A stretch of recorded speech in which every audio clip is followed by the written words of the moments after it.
আসসালামু আলাইকুম, সবাই কেমন আছেন? আমি তো গ্রামে নতুন বসবাস করতেছি, তাই নতুন নতুন জিনিস দেখে আর আশ্চর্যই।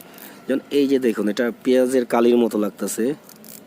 এই যেটা ছিললেও ঠিক পেঁয়াজের কালির মতোই দেখা যায়, কিন্তু ভিতরে কিছুই নাই।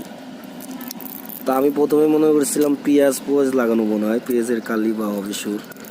কিন্তু এখন শুনতেছি এগুলি আগাছা এমনিতেই হয়, এবং এটা কিন্তু এমনি আগাছা না, মাটিতে সাধারণভাবে হয় না। এটা হলো আপনার ধান কাটার পরে যে ধানের যে গুঁড়াটা থাকে না বইতে খেতে, সেখান থেকে অটোভাবে এইভাবে হয়।